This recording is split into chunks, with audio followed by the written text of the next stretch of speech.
The Puck Portfolio with Andy MacNeil. Hey, welcome to the Puck Portfolio. My name is Andy MacNeil. I'm your host. I'm here on weekdays here on the Canada Sports Betting YouTube channel and wherever you get your podcast, Apple, Spotify. You can check it out there. If you can't watch on YouTube every day, we upload the show shortly after we finish up the live stream. This show is sponsored by NorthStar Bets. Good old Canadian sportsbook. Check them out via the link in the description below. They offer some great odds on early NHL games. The next day's NHL games. We're going to talk about Saturday's huge slate on this show in just a little bit. We've got 4 games to touch on Friday. Please drop a like on the video if you have not already. If you haven't already, what's taking you so long, right? Got to get to that right away. Subscribe to the Canada Sports Betting YouTube channel if you haven't already. Helps out a ton. Love seeing those numbers grow. Jake, how you doing today? Big win for the Habs last night for the Puck Portfolio. Had Nick Martin, friend of the show, text me last night and say, buy a lottery ticket. And I said, wait, what are you talking about? Welcome to Habs hockey. Experience Habs hockey, right? Yeah, they almost lost it for us. They almost screwed it up in the Monahan with the top cheddar. Both them and the Bruins at pretty much the exact same time had tying goals scored against them. So I was kind of losing it there for a minute, but everything worked out well, all right in the end, I guess.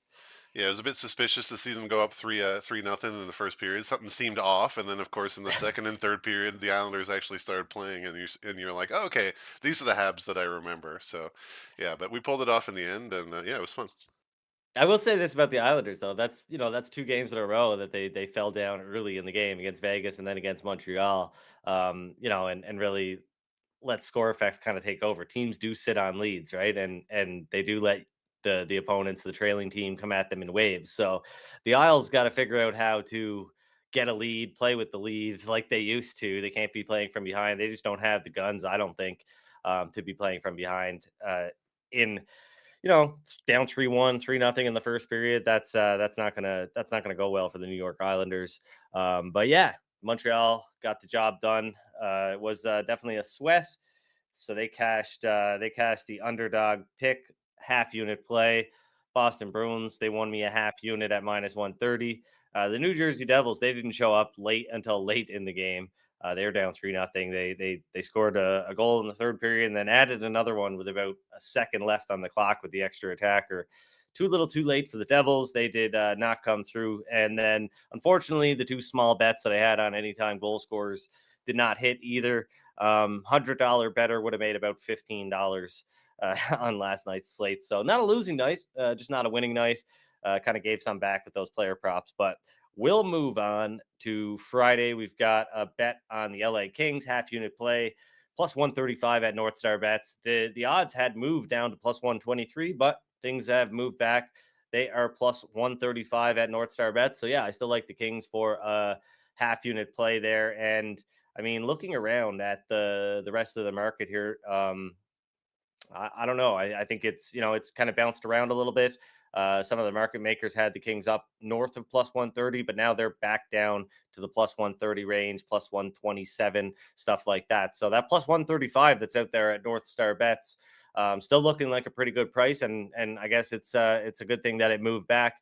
Usually not a great sign that when things move back, but hey, there's definitely a disagreement here.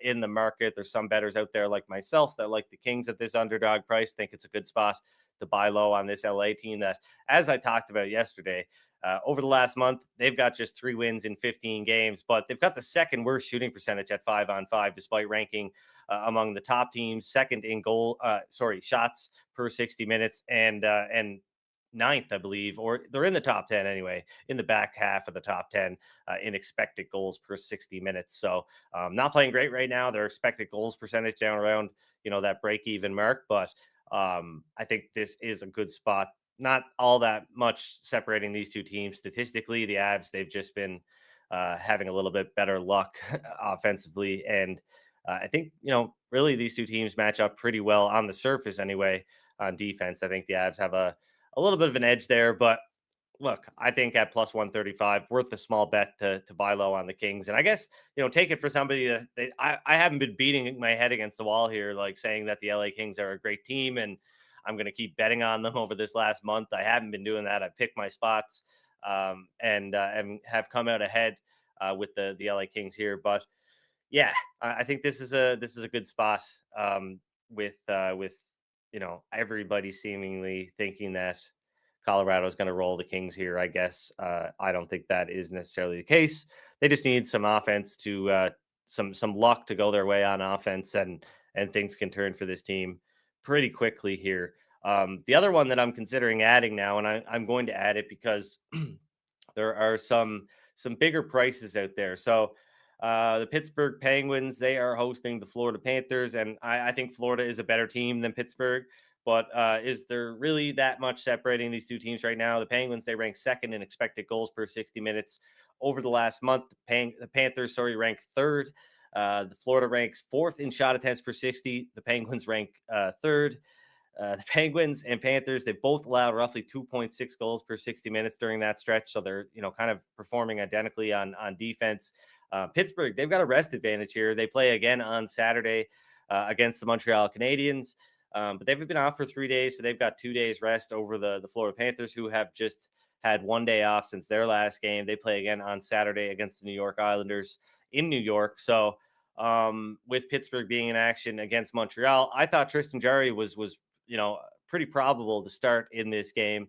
Nedeljkovic has been good, but Jarry's been their guy all season long. He's been, I know he has his detractors, but he's had a pretty good season statistically. So I was expecting him to start. That's why I had the Penguins as a minus 105 favorite according to the model yesterday.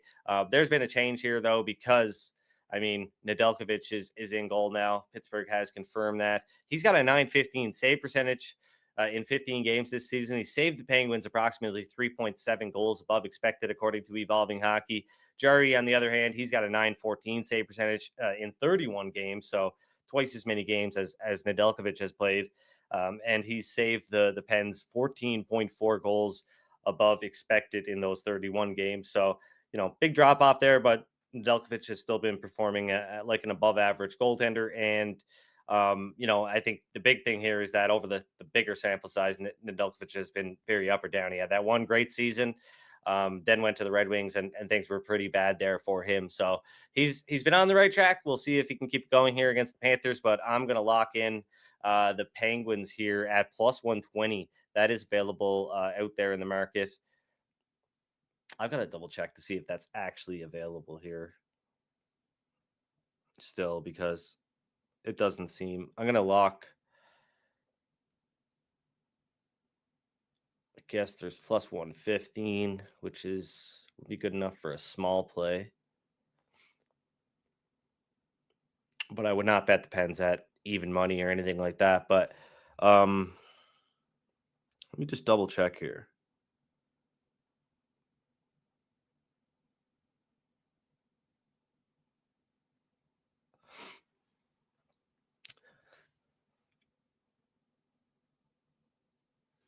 Yeah, Bet365 does have the Penguins still at plus 120, and every other book, by the looks of things, have moved to plus 115 or plus 110. So I'm going to lock that in for 3/4 of a unit. If you can get plus 115, I think that's a good half unit play here on the Penguins. The model has Pittsburgh at plus 107 now, so some line value there. I'm going to lock the Penguins in here at this price for Friday night. Don't get me wrong, I don't like betting against the Panthers here at all, but I don't care if people think I'm an idiot. Clearly, I know what I'm doing. No. But yeah, Florida, they've been rolling. I think both teams, Pittsburgh have really struggling to put anything together all season long. But they're, the underlying metrics, everything points to this team being a very good team. Now, I think, the big divide is on defense. Florida, they are an excellent team on defense, and Pittsburgh, statistically pretty good, but the eye test kind of doesn't lie, and they look pretty disorganized at times when you watch them play. So the Panthers, they're the better team for sure, but I'm going to lock in, like I said, 3/4 unit bet on the Pittsburgh Penguins there at plus 120, like it down to plus 115. St. Louis, this one has kind of gotten out of hand in my opinion. I did not have Yanni Gord in the lineup. He was suspended for 2 games. I miscalculated which game he was going to return in, and he's due back today. Could get Matty Beniers back today, so there's a bit of a chance there for the Seattle. But yeah, I mean, I think this one's getting out of hand here. So plus 145, but Pinnacle Sports up to plus 154. So if anything, if that doesn't come back down here in a little bit, then some of these other sports books, like, the ones that are at plus 140 and plus 145, will probably follow in that direction. Gonna revisit this one maybe before we close up shop for today, but I want to move on to Saturday's games because a lot more to talk about. I want to talk about the Florida Panthers, who I'm betting against on Friday. I'm going to bet on them on Saturday against who, the New York Islanders. Just going to make a thing out of fading this new coach bump. And all like as far as the new coach bump goes, I had a good conversation with Timmy from the Action Network's Line Change podcast before we went on Green Dot Daily yesterday. And I was just kind of like he was asking me about that. And my strategy honestly is, I give a team a bit of an arbitrary bump, just that motivation factor, but not much. And I just prefer to like stick with how I do things typically. Like I rate the teams how I would if there was no coaching change really, and I just go and I attack things like that because I think if anything, like nobody's ever shown me any evidence that like, teams really get a huge boost in the first, week of a new coach being around. Um, Sometimes it seems like that, but is there a whole lot of data out there to support that? I haven't had, the time to sort of really go into that and research it to the point where I'm like, yeah, I'm confident that there is a big boost here, a bump. A team should get a huge bump if they get a new coach. So I think I would just kind of like rather not mess with the way I make my prediction, right? And if the other forecasters in the market out there that are doing hockey think that there's a boost here to be bet into the market, well, I'll probably just fade that and hope that they are a little bit too overconfident or haven't haven't done enough enough research to actually kind of know whether or not that is the case. So I haven't had anybody present me a good argument as to why a team should get a big boost if they've got a new coach. So until that happens, or until I have time where I can just look at like the last 10, 15 years of data and see how teams performed in their first 5 games behind with a new coach behind the bench, I'm probably not going to put much stock into it. I'll just kind of wait and see. Like the Oilers, at first, I wasn't really willing to give them a boost, but I mean that kind of just happened naturally. Things started to catch up with their underlying metrics. They started to play really well. They started to win a lot more games. Their defense got better. Their goaltending got better, and now the Oilers are the highest rated team in the league again. So things kind of just worked themselves out naturally. Thankfully, I didn't have to bet against Edmonton a bunch of times or anything like that. But I mean, in a case like this with the Islanders, who I do not think are a good team, I do not think their ceiling is high. I think, like I've said numerous times, the ceiling, if they make it into the playoffs, they're just wasting everybody's time, hoping that Ilya Sorokin stands on his head for 4 rounds, because that's the only way they're ever going to make any kind of noise in the playoffs, right? So I just don't like this team. I don't think that I don't think their makeup is good. And you look at the Panthers, they've been outscoring teams by a full goal per 60 minutes, just at 5-on-5. In all situations, they're outscoring teams by almost 1.5 goals, 1.4 goals over the last 14 games. That's not too far off their expected goal differential, according to Evolving Hockey, which is sitting at 1.2 goals per 60 minutes. That's the third best mark in hockey over the last month. And the Islanders, coincidentally, are scoring 1.5 fewer goals per 60 minutes than Florida offensively, right? And the Panthers, they're one of the best defensive teams in the league, like I talked about. They ranked second in expected goals. They ranked fifth in goals against this season.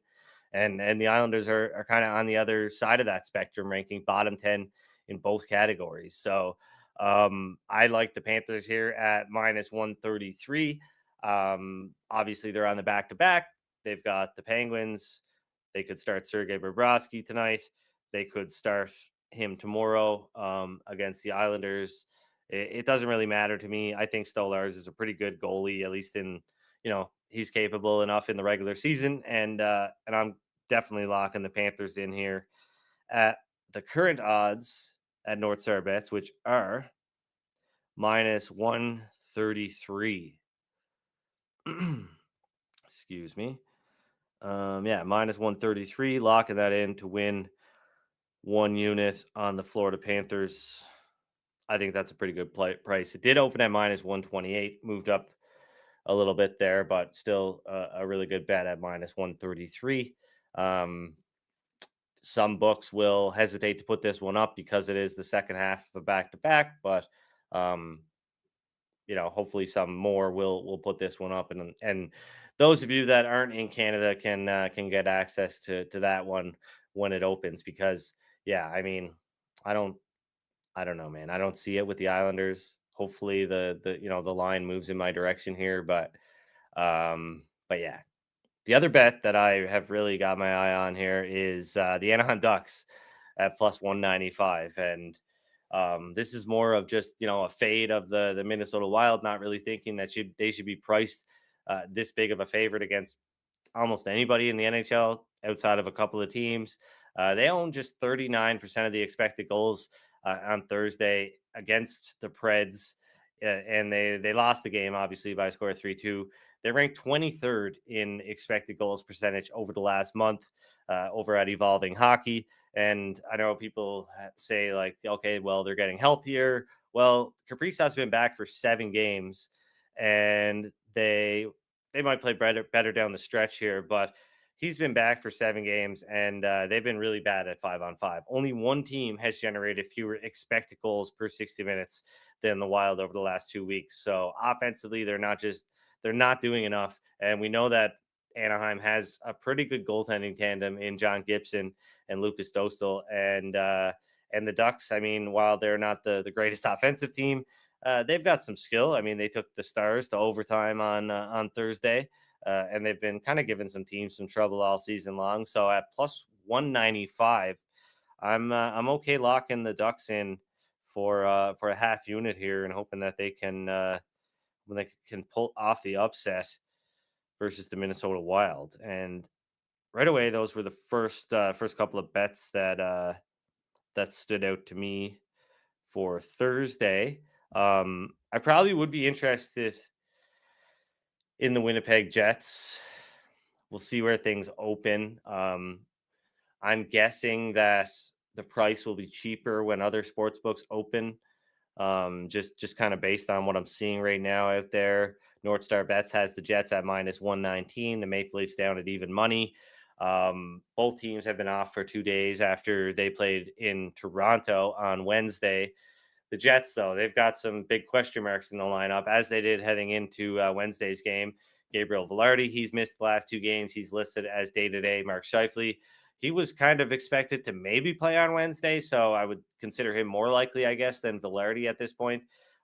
He missed Wednesday's game, and Josh Morrissey, Jets defenseman, left Wednesday's game. So 3 big question marks, and if none of those players play, then I think the Maple Leafs should be a small favorite. I've kind of accounted for at least one of those players to play, as I think it's kind of unlikely that all 3 are out. But yeah, if all 3 of those players are out, then things shift towards the Maple Leafs a little bit here.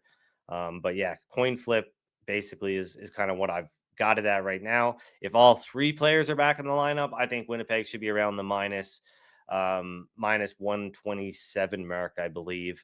I'm not going to try to, list a bazillion prices here on, if it's Velarde and Scheifele and Morrissey are out, if it's Scheifele and Morrissey and Velarde are out, or whatever, because it gets pretty confusing. But yeah, I would make the Jets somewhere between a minus 125 and a minus 130 favorite if they ice a full roster with Connor Hellebuck in goal. And that's the other thing to consider too. I mean, Laurent Brossoit was great on Wednesday, obviously not allowing a goal until Austin Matthews winner in overtime. But he was a downgrade over Connor Hellebuck, and Ilya Samsonov here. We're gonna get that kind of performance out of him again. I know people are thinking he's back, and maybe he is, but man, I don't know. I've never seen a goaltender get as rattled mentally as Samsonov did earlier this season. So pretty fragile, in my opinion. I wouldn't be overly confident in that. In him having some kind of resurgence here, but I guess we'll see. So yeah, that is kind of the one to watch for Saturday, I think, just because there's so many question marks in the Winnipeg Jets lineup. The Oilers, they're going to go for their 16th win. They shut out the Blackhawks on Thursday. Not a big surprise there. Closed as a huge favorite, minus 600 at some sports books. One pet peeve I have is that everybody's like, the Oilers are a minus 600, but nobody talks about how the Blackhawks are only down around plus 480 or something like that, right? I mean, like there's a big spread there. There's a big gap, that straddle that, sports books use to make money. It's not like the Blackhawks are 6-1, a 6-1 underdog. And people tend to quote the highest, margin book too, the one that has the most juiced up odds. When there's another book that's probably got the Oilers at, minus 550, right? Or something like that, or minus 570. And doesn't sound as good though. But yeah, no surprise that the Oilers shut out the Blackhawks. They're going to take on the Preds. NorthStar Bets has the Oilers as a minus 217 favorite currently, opening up with the Nashville Predators at plus 175. I think Edmonton should be north of a minus 200 favorite here, minus 210 according to the model, something around there. So I mean, no play on the Oilers, but I do think they're about as likely to win the game as the odds suggest, right? So, 16 in a row. Can they do it? The record is 17, I think. Pittsburgh. 92 Penguins. Maybe it's 19. I can't remember. Anybody in the chat got an answer, Jake? No, but I'll look that up quickly while you're working on other stuff. Oh, no, I got it. I already got it. Oh, never mind. I don't have it. Oh, there. This give me. Yeah, you're right. It was the Penguins 92-93 season, 17 wins. It looks like the longest undefeated streak is the 79-80 Flyers, who went unbeaten for 35 consecutive games. That was when they included ties. But yeah, that's the first thing that came up because Google has gotten worse and worse over the last couple of years. I don't know. If ChatGPT was up to date, that would be the way to go. But yeah, should get some lo-fi music playing in the background or something, kind of make it like a jazzy vibe. I think that would help with the ambience of the whole show. Vegas and the Golden Knights. This one is one that I'll be watching as well. I can update later on this afternoon and on Twitter if there are some more openers that I like for Saturday. But so I've got Detroit as a small favorite. That's assuming Patrick Kane plays. I think he will. Vegas obviously still very injured. They do have Aiden Hill back. He was great in his return to action against the Islanders. But if Detroit opens at enough places as a small an underdog plus money underdog here, I will bet the Red Wings. I'll take a chance on the Red Wings. I think Vegas. I mean, there's a correction coming here at some point. They've been kind of running really hot, getting a lot of help from players that have been called up from the AHL and whatnot. So I think I would feel pretty comfortable fading the Vegas Golden Knights with the Red Wings as a home underdog. But initially, just the Florida Panthers and the Anaheim Ducks here is what I'm looking at for Saturday. Of course, I've got the Kings as an underdog. Man, we bet a lot of underdogs on this show, and we still win more than 50% of our bets. So it's pretty good. Well over 50% of our bets. But yeah, I I'm betting on the LA Kings half unit play plus 135 or better, and the Florida Panthers or the Pittsburgh Penguins to beat the Florida. I'm confused because I'm betting Florida on Saturday, so I'm betting Florida to lose on Friday with Pittsburgh plus 120 down to plus 115. I like it as a quarter unit play at plus 120. That's what I locked in. I like it as a half unit play at plus 115, scale down, and I like LA as a half unit play at plus 135 to beat the Avalanche. So two dogs on Friday, one big dog on Saturday with the Anaheim Ducks plus 195. That's a half unit play, and then a big play on the Florida Panthers, 1.33 units to win 1 unit. Hoping they'll beat the Islanders at minus 133 on Saturday. Games that I'll be considering betting on a little bit later once we get some more information or some more options, I guess. We've got the Winnipeg Jets hosting the Toronto Maple Leafs. I'd bet the Jets to get back in the win column here, depending, probably in the low kind of pick 'em range, if that's what opens up at some other sports books, the minus 110 range. As soon as we get some information on whether Morrissey or Scheifele or Velarde will play. And if two out of the three players get back in the lineup, I would bet the Jets at around the minus 110 range there. So other than that, I look at Detroit as a possible play because, like I said, Vegas been running a bit too hot lately, and I don't think the Red Wings should be a plus money home underdog. So seeing one sports book in particular open up at plus 105.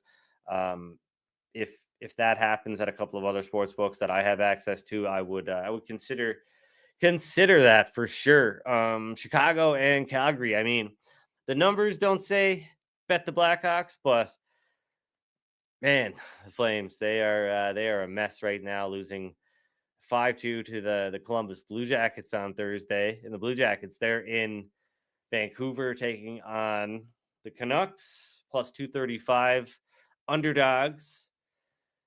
My model thinks the Blue Jackets should be plus 281. So, yeah, I mean, no play on the Blue Jackets, thankfully, but I don't know. I find it hard to find value in a minus 300 favorite, guys. So, unless it's the Edmonton Oilers playing the Chicago Blackhawks, but doesn't mean I actually, bet that stuff. But speaking of stuff I didn't bet, I had certain goal scorers circled yesterday and ended up on Joel Farabee and Cole Sillinger because of the bigger prices. But I really kicked my ass for not including Monahan. I wanted to include Monahan and also Caulfield and Hyman, but those two, Caulfield and Hyman, just the incentive not really there. I guess the prices aren't that attractive, right? And everybody knows these guys are hot as balls right now. But yeah, Monahan, I don't know. Jake, I mean, he's been a guy that's kind of been you know, around lately. And last night he made good twice. I'm gonna look back and see what his anytime goal scorer price was because I forget. Yeah, I mean, I think he and the team both feel like he's auditioning for a spot on a playoff team at the trade deadline right now. He wants to go somewhere where not only he has a chance to win, but obviously has a chance to to generate a nice contract for himself next summer. And I imagine the Canadians are hoping that they can land maybe a first round pick for him, probably more realistically a second round pick. But yeah, he's definitely in audition mode right now. Yeah, so he was 3-1 to score an anytime goal yesterday, and he scored another one just for good measure there. So, yeah, definitely a guy to consider here going forward. Like Jake says, he's auditioning, and maybe there will be some spots to attack that one. But yeah, Vegas plus 135. They are at NorthStar Bets at that price. Pretty much, plus 125, plus 135 at most places. They're in action against the Rangers tonight. The Rangers struggling, man. Like, I mean, a couple of months ago, you would not see this team at these prices against an injured team like the Vegas Golden Knights. But who wants to bet the Rangers at minus 150 right now, right? Like that doesn't sound fun. When especially when you can find all these teams that I bet on and at plus money and short favorites and stuff like that. We don't bet a whole lot of minus 150 and above, but I will if there's enough value. Thankfully we find some pretty good prices here on the show. Um, Anything to get to in the chat today, Jake? Or Yeah, it's a good segue. Speaking of the Rangers, Sean in the chat is asking how you feel about Ottawa tomorrow night, seeing as they're playing the Rangers, who are kind of struggling a little bit right now. yeah, I actually kind of wanted to talk about that one. I mean, at the current plus 120 odds, uh, I would be okay with that if it was Jonathan Quick in goal. But we don't know who's going to start here for the Rangers in either of these games yet. So yeah, I'm not ready to commit to anything, against the Rangers here, but it would be Ottawa or nothing for sure. Like, I mean, my model, even with Igor Shesterkin, if Igor Shesterkin is the goaltender, I've got him projected to start both games just to kind of be safe, and I can adjust later. But yeah, if it's Igor tomorrow, and Quick starts tonight, then plus 120 is where I think Ottawa should be. So you're right on the cusp of some value. So if you can get like plus 125, plus 130, I would bet that price right now, kind of no questions asked, small play, um, because I'd be comfortable with the Sens at plus 130, regardless of who was in goal. Plus 125, kind of a stretch, but yeah, plus 130 or above, I would be comfortable, regardless of who plays for the Rangers. And then there, could be some hidden value if New York, has a rough game tonight or something like that. Anybody gets banged up, or one goalie gets shelled and both goalies have to play.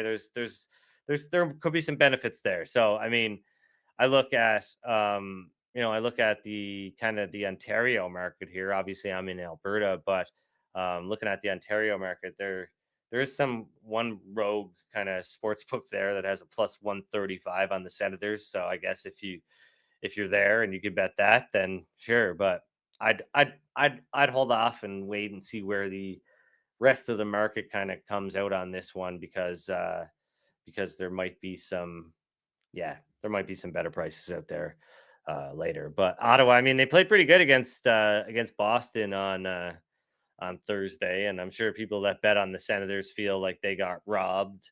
But I mean, like I said, the Sens have bad goaltending and bad defense. So even when they might look good statistically, offensively, like, oh, they're out shooting this team, but then they just have all it takes is a breakdown or two to really go wrong for the Ottawa Senators. So last night's game, just want to kind of look. Actually, I can look at their game logs here. This is a really handy thing on Evolving Hockey. They've got skater logs, goalie logs, and team logs. So you can just go to Ottawa. You can look just at their 5-on-5 or all situation or power play, and you can just look game by game. So they finished their 5-on-5 expected goals percentage last night against the Boston Bruins, 49%. Their shot attempt, this is fucking perfect, because this totally illustrates what I'm talking about. Their 5-on-5 shot attempt percentage was roughly 58% last night, so they outshot the Bruins at 5-on-5. I'm gonna remove the adjustment here, because it might even look worse now because I just removed the score adjustment. All right, so they had a 52 point raw, no score adjustment, 52.5% expected goals, but they had a 61.5% shot attempt percentage. So they're out shooting the Bruins 27-17 at 5-on-5.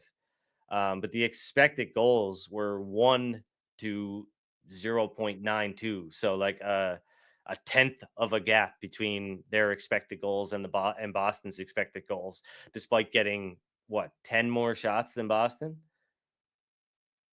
Yeah, 27-17. So like what did they do with that extra 10 shots? What did the Senators do with those extra 10 shots? Not much, apparently. They didn't generate and because they're so bad defensively, the Bruins can take just 17 shots and still generate one expected goal, basically, right? So That's the Ottawa Senators to me in a nutshell. And I think the other problem with the Senators is that I don't think they really have above average shooting talent. So they are, they're going to get a lot of shots sometimes. Their expected goals are going to maybe be off the charts sometimes, but are they outperforming expected goals enough ever to really like kind of get you excited about that? I don't know. I think this Sens team got a long way to go. It probably might feel a little bit differently about them maybe if they hadn't been so bad earlier in the season, but I don't throw that away either. And just looking like on the season, like they've got a 51.1% expected goals percentage. They've got a 48% goal share. Their goals for per 60 is 33 or 33.3. So too many threes, 3.33. And their expected goals for 60 is 3.25. So they're slightly outperforming what the model says they should. So it's just a team with a couple of above average shooters, but a guy like Brady Kachuk is kind of like the perfect. I feel like he encapsulates the Senators, a lot of bark, maybe not as much bite as people think. But like I think he kind of encapsulates what the Senators are all about. I'm going to pull up his stats here because I just find it interesting. I haven't looked into Kachuk in a while, but got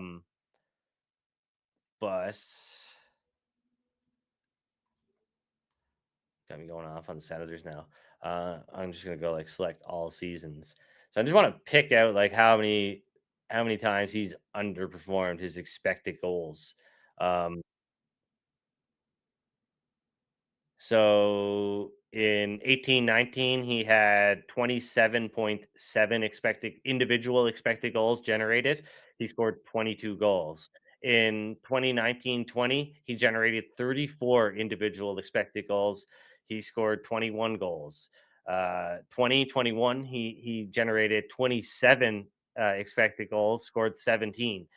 Uh, 21, 22. He 36 expected goals. He scored 30, so a little better.